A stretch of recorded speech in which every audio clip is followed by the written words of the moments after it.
یه جشن ساده یا شروع یک فاجعه. درود، دیبا نوروز نژاد هستم. به قسمت 119 شربت ذوق‌الخته خوش اومدی. لطفاً کانال رو سابسکرایب کن که ما رو گم نکنی. مراد به باشاک میگه ما چند وقت پیش با همدیگه فاصله گرفتیم. تو ماجرای رابطمون رو از مردی که بهش میگی پدرم پنهان کردی، ولی الان اومدم میبینم که ازدواج کردی. جریان چیه؟ باشاک میگه ما قبلا راجع به این حرف زده بودیم و از هم جدا شده بودیم. راجع به کارایی منم سوال و جواب نکن. رابطه‌ای در کار نیست. دیگه هم به من زنگ نزن و سر راه هم سبز نشو. عبدالله خان به یوسف میسپره که پیگیر کار اصیل بشه که ببینه اون کی بوده و از کجا اومده و جریان گذشتش چیه. سالکیم خدمتکارا رو سوال جواب میکنه که بدونه رو تختی اتاق باشاک و فاتح به هم ریخته بوده، اونا دیشب با هم چجوری گذروندن. خدمتکار میگه تختشون مرتب بود. خب عروس خانم عزادار هستن. سالکیم که میاد توی پذیرایی با نیلای و دخترش شروع میکنن به حرف زدن راجع به باشاک. باشاکم که داشته میامده متوجه میشه که دارن پشت سرش چه چیزایی میگن و میاد میشینه و یکم گپ میزنن و سالکیم ازش میخواد که تنهایی با هم صحبت کنن. آذرخش بالاخره راضی میشه که ختنه سرون بگیره و به عمر زنگ میزنه و میگه من فردا کمال رو میخوام ببرم دکتر. شما کی میخواین جشن بگیرین؟ عمر میگه ما برای فاتح یه شبه عروسی گرفتیم. این که چیزی نیست. فردا توی یکی از هتل‌های خودمون مراسم میگیریم. قرار میشه که برای شام عمر بیاد خونه آذرخش و راجع به جزئیاتش صحبت کنن. ذوالفقار راجع به خریدایی که سالکین میکنه و چیزایی که میاره توی آشپزخونه داره پشت سرش با حیات غیبت میکنه. حیات بهش تذکر میده که این کارو نکن. غیبت کردن کار زشتیه. هم دست خودت کار میدی هم دست من. ولی ذوالفقار میگه من فامیل نیلای هستم، اتفاقی برام نمیافته. سالکین وقتی میخواد با باشاک صحبت کنه سعی میکنه که بهش بگه تو هم دختر منی و نصیحتش کنه. ولی باشاک میگه من نمیخوام دختر کسی باشم و از اینجور القاب اصلا خوشم نمیاد. بهتره که همین اول حد و حدودمون رو مشخص کنیم و به خوبی و خوشی تو این خونه زندگی کنیم. سالکین اینو قبول میکنه ولی بازم میگه ازدواج چیز مقدسیه. درسته که تو عزاداری، ولی اگر مرد با زنش خوشبخت نباشه یه جای دیگه دنبال خوشبختی میگرده. یه حدیث از پیامبر میگه و باشاک خودشو میزنه به اون راه و میگه من و فاتح خیلی خوشبختیم. ولی سالکین باز ادامه میده که راه خوشبختی از راه تخت خواب و معده میگذره. وقتی که الیف میاد داخل اتاق نشیمن، باشاک میگه اگر این حرفای چرت و پرت تموم شده من میرم شرکت. سالکین میگه دختر قشنگم تو فهمیدی که من چی گفتم. برای شامم منتظر بابات هستیم. مراد بیکار نمیشینه و یه سری وسایل خوراکی برای باشاک میفرسته دم در خونه. وقتی سالکین میخواد غذای عبدالله خانو بفرسته شرکت، الیف متوجه میشه که ذوالفقار نیست و از این فرصت سوء استفاده میکنه و میگه بذار من ببرم شرکت.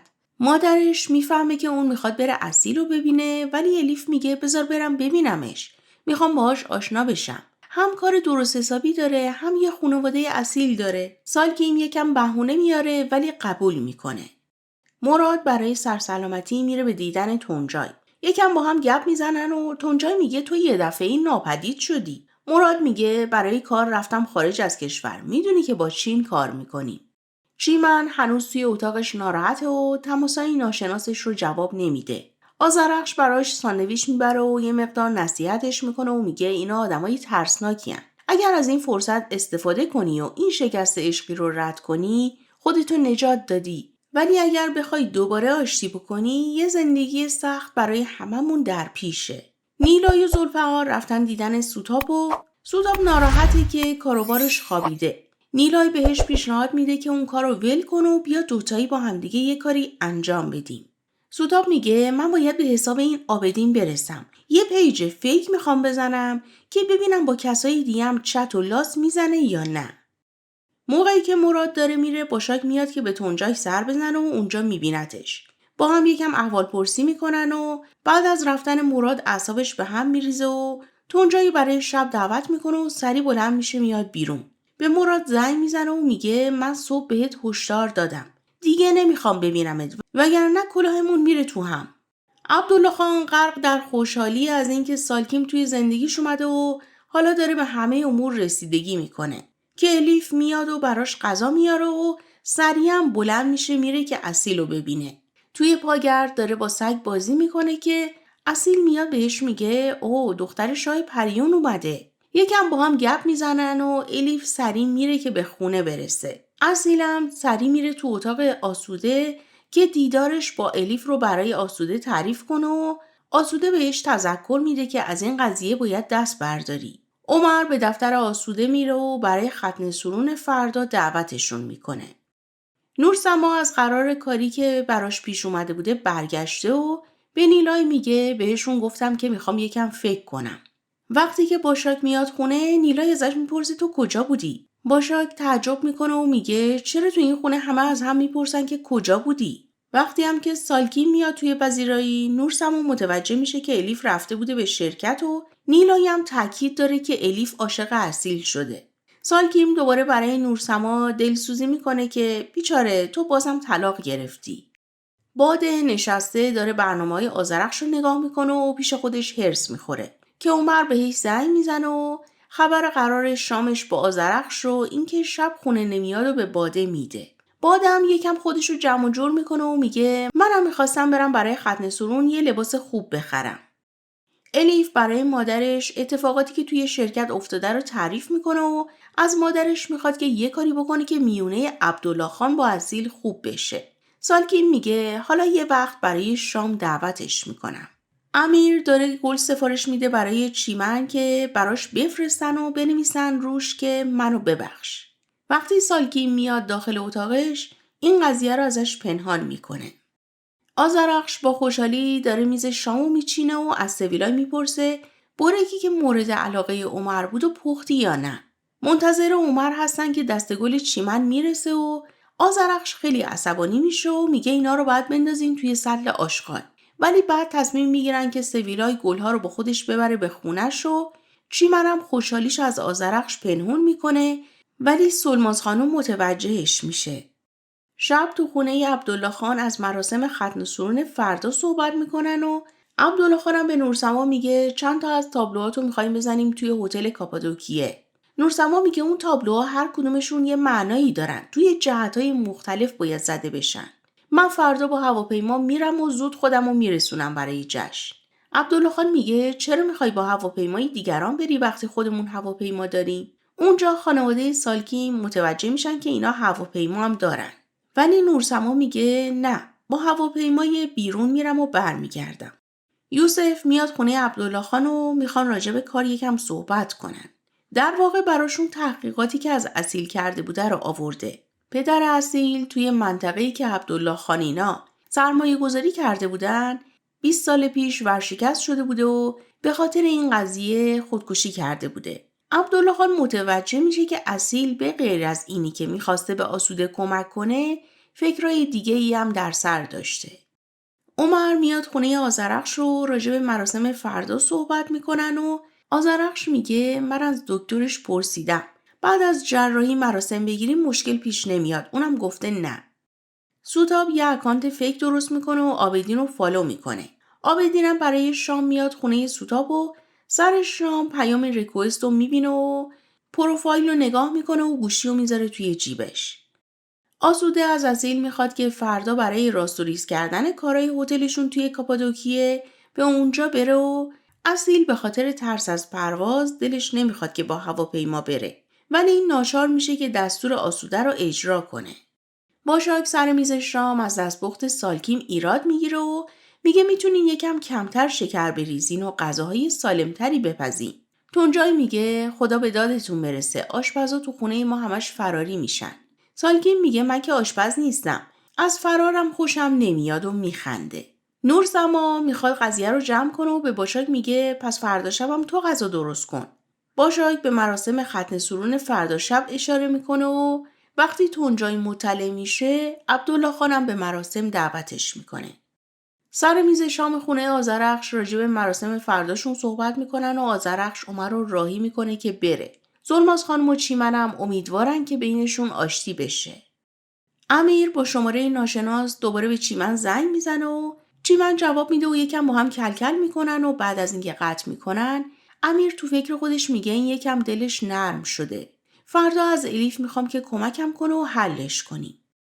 عمر وقتی شب میاد خونه به باده میگه برای فردا چه کارایی میخوان انجام بدن و از باده میخواد فردا برای بیمارستان همراهشون نره که وضعیت رابطهش با آذرخش به هم نریزه. باشاک و فاتح دوباره برای خوابیدن با هم کلکلشون میشه و جمره میاد داخل اتاق و وسطشون میخوابه. صبح عبدالله خان و عمر و آذرخش برای ختنه کردن کمال میرن بیمارستان. ذوالفقار طبق معمول داره پشت سر سالکیم و الیف با یکی از خدمتکارا غیبت میکنه که سالکیم حرفاشو میشنوه و ناراحت میشه. وقتی میاد توی آشپزخونه به روی خودش نمیاره. بعد از رفتن ذوالفقار از خدمتکار میپرسه که این همیشه همینطوری صحبت میکنه پشت سر ما؟ خدمتکار میگه من به جاش ازتون عذرخواهی میکنم. اون چون فامیل نیلایه فکر میکنه که هر حرفی رو میتونه بزنه. باشاک بعد از اینکه جمره رو حیاط میبره تخت خوابشون رو به هم میریزه که اگر سالکیم از خدمتکارا پرسید بهش میگن که اینا شب با هم دیگه خوابیدن. آذرخش و عمر با بچهشون از بیمارستان میان بیرون و قرار میشه که آذرخش بچه رو ببره خونه و بعد با هم دیگه برن منوهای مراسم شب رو ببینن. وقتی عبدالله خان میاد خونه سالکیم آروم آروم باهاش صحبت میکنه و قضیه ذوالفقار و اینکه پشت سر خودش و الیف و اعضای خانواده صحبت میکرده رو به عبدالله خان میگه و ازش میخواد که ذوالفقار رو از اونجا بیرون کنه. بعدم که الیف میاد میشینه راجع به مهمونی دادن و اینا صحبت میکنه و اینکه میخواد اصیل و آسوده هم یه شب دعوت کنه. ولی عبدالله خان مخالفت میکنه و میگه آسوده خانم اشکالی نداره ولی اصیل و اصلا دلم نمیخواد دعوتش کنی. بعدم بلند میشه میره توی اتاق کارش رو ذوالفقار رو صدا میکنه و بهش میگه میدونی که چقدر دوستت دارم ولی ای کاش که به همسرم بی احترامی نمیکردی. خیلی چیزا ازت شنیدم و کوتاه اومدم. همش به خاطر عروسم بود و گفتم که فامیل هستیم. ولی از این لحظه به بعد دیگه نمیتونم باهات همکاری بکنم. نمیتونم نمک نشناسی و پررویی رو قبول کنم. بعد از صبحونه نورسما داره میره برای پرواز که به هواپیماش برسه و تابلوهاشو نصب کنه. سالکین میگه حالا 2 تابلو اینقدر مهم نبود که بخوای این همه راهو بری. نورسما میگه اونا در نظر من فقط 2 تابلو نیستن و با خشم به سالکیم نگاه میکنه و خداحافظی میکنه و میره. باشاک برای نورسما آرزوی موفقیت میکنه. بعد از رفتن نورسما هم میگه من فکر میکنم که سالکیم خانم از اینکه مشکلی باشه و بخواد حلش بکنه خیلی خوشش میاد.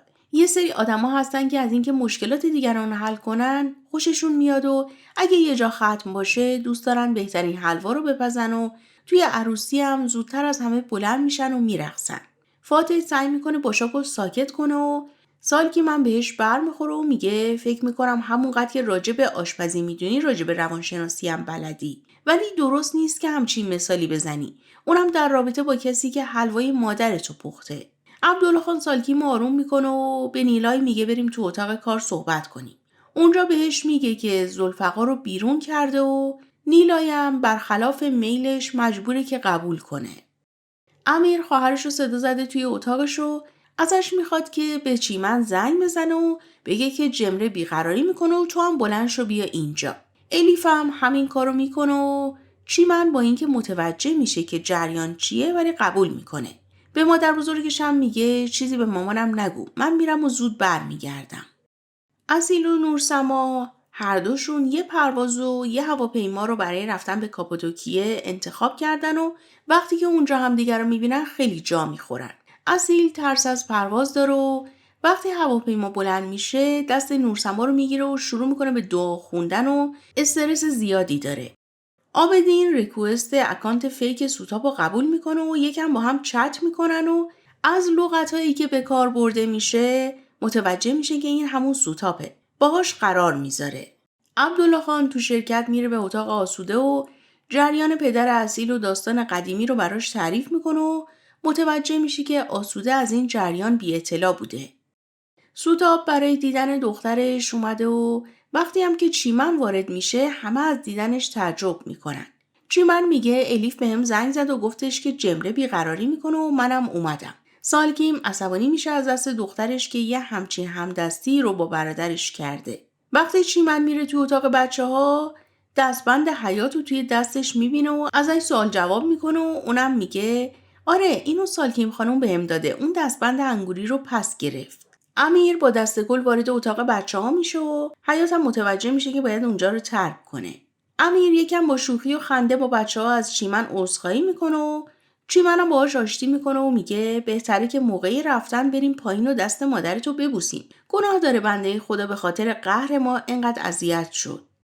نیلای بعد از بدرقه مادرش میاد پایین و طبق معمول همیشگی هم که گوشوای میستاده میگه الان امیر و چیمنم میان پایین. چیمن و امیر با خوشحالی میان توی پذیرایی و سالکیم میگه شما آشتی کردین؟ چیمن دست سالکیمو میبوسه و میگه ما قهرمون ساده و الکی بود. انقدر عاشق همیم که ممکن نیست از هم جدا بمونیم. امیر به چیمن میگه بیا من تو رو برسونمت خونه و بعدم برم شرکت. سالکین میگه پسرم تا این وقت روز موندی خونه دیگه برکتی توی شرکت نمونده. چیمن میگه وای نگین مگه با خیراتی که شما میکنین برکت از این خونه میره. اون دستبندی که به آبجی حیات دادین خیلی هدیه دست و دلبازانه ای بود. بعدم گلش رو بر میداره و با امیر خداحافظی میکنن و میرن. از حرفای سالکیم و الیف باشاک متوجه میشه که اینا چیمن رو نمیخوان و نیلای هم از فرصت سوء استفاده میکنه و جریان ازدواج چیمن با گوکان که متأهل بوده رو برای سالکیم تعریف میکنه و حال سالکیم به هم میریزه. عمر و آذرخش دارن غذاهای مراسم شب رو تست میکنن که باده سر میرسه. عمر میگه من بهش گفته بودم که زحمت نکشه و نیاد. آذرخش میگه ای بابا پس کی میخواد بیاد و زحمت بکشه؟ پسرمون داره ختنه میشه. باده میگه من خیلی هیجان دارم برای شب. آذرخش میخنده و میگه میدونم سویلای هم همینطوره. عمر واقعا بابت کارمندامون خیلی شانس آوردیم. عمر قضیه رو جمع میکنه و میگه بیا بریم و آذرخش میگه باده جون من اینجا رو به تو میسپارم و بهت اعتماد دارم. لطفاً کم و کسری نباشه.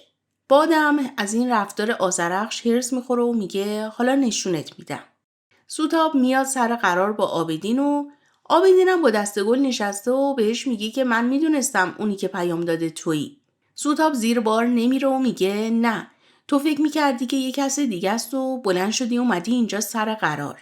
آبدین میگه تو اصلاً دنبال کات کردن و این موضوعات بودی. حالا که میخوای کات بکنی پس دیگه خدا حافظ.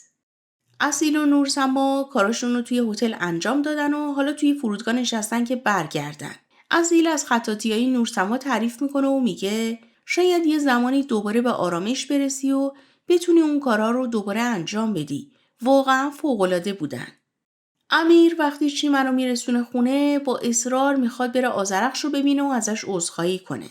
وقتی که امیر و چیمن وارد میشن آذرخش خیلی شوکه و ناراحت میشه و با امیر خیلی سرد رفتار میکنه و میگه مخاطب این معذرت خواهیات ما نیستیم. انگار چیمن تو رو بخشیده و حرف دیگه هم نمیمونه. بعد از رفتن امیر سرماز خانم و چیمن به آذرخش اعتراض میکنن به خاطر رفتارش ولی آذرخش میگه من میرم برای شب حاضر بشم. وقتی نورسما میاد برای مراسم شب با بقیه برن الیف متوجه میشه که نورسما و اصیل توی یه هواپیما بودن و با هم رفتن برگشتن. عمر و باده زودتر از همه رفتن به تالار و خانواده آذرخش هم دارن آماده میشن که برن. آسوده توی ماشین جریان عبدالله خان و حرفاش رو گذشته پدر اصیل رو عنوان میکنه و از اصیل میپرسه تو برای انتقام اومدی؟ اصیل چشماش پر از اشک میشه و به هم میریزه و میگه من برای اون نیومدم ولی زخم رو اگر بخارونی خون میاد. آسوده میگه نکنه برای انتقام پدرت میخوای نورسما رو بگیری. باده درون خودش داره خیلی هرس میخوره از اینکه آذرخش و عمر کنار هم جلوی در وایسادن. سالکی متوجهش میشه و میاد بهش میگه خودتو جمع جور کن. امشب شب اوناست. تو به فکر فردا باش. زنهای باهوش این کارو میکنن. بعدم میره با آذرخش ارتباط میگیره و بهش میگه انگار بچه‌هامون با هم آشتی کردن. آذرخش میگه آره فکر نمی‌کنم ولی خیلی موندگار باشه ولی بازم به تصمیمات چیمن احترام میذارم. سالکین میگه من از شنیدن یه چیزی تعجب کردم. بهتون نمیومد اجازه بدین دخترتون با یه مرد متأهل عقد دینی بکنه و محجبه بشه و هوو بشه. آذرخش از این حرف سالکین شوکه میشه ولی با اومدن عمر به خودش میاد. خواننده شروع میکنه به آواز خوندن و همه با هم دست جمعی میرقصن. وقتی میشینن سر جاشون آذرخش به عمر میگه امیدوارم که همه چیز به خیر بگذره. سوتاب به نیلای میگه یه چیزی به سرم زده. ما یه مغازه باز میکنیم و هدیه فروشیش میکنیم. سالکیم هم مشتری پراپا قرصمون میشه و خیلی سود میکنیم. اصیل بلند میشه میره میشینه سر میز عبدالله خانینا و از نورسما به خاطر حمایت‌های امروزش توی هواپیما که حالش بد شده بوده تشکر میکنه. عمر و آذرخش میرن پای میکروفون و از مهمونا تشکر میکنن و خوش آمدگویی میکنن. 2 زن که کنار باده نشستن با همدیگه پچ‌پچ میکنن و میگن اینا چقدر به هم میان. احتمالاً بعد از امشب دوباره با هم رابطه برقرار میکنن. باده که از این حرفا عصبانی شده از جاش بلند میشه میره به عمر میگه تبریک میگم. سخنرانی خیلی قشنگی بود. منم میخوام به این پدر بی‌نظیر یه تبریک دیگه بگم. داری صاحب یه بچه دیگه میشی عمر. چون که من حاملم. قیافه همه به هم میریزه و چیمن و امیر آذرخشو میارن میشونن رو صندلی. مراد سری میره پشت میکروفون و میگه شب همگی خوش. به آقای محترم تبریک میگم که تو این روز شاد فهمید که صاحب یه بچه دیگه هم میشه. منم یه خبر دیگه براتون دارم. باشاک. فاتح میگه این کیه دیگه؟ تنجای میگه این چرا سر و کله‌اش پیدا شد؟ باشاک با چشماش اشاره میکنه به مراد که چیزی نگو. مراد میگه ازدواج باشاک و فاتح واقعی نیست. یه ازدواج توافقی و ساختگیه. این دوتا دارن شما رو فریب میدن. در اصل باشاک دوست دختر منه.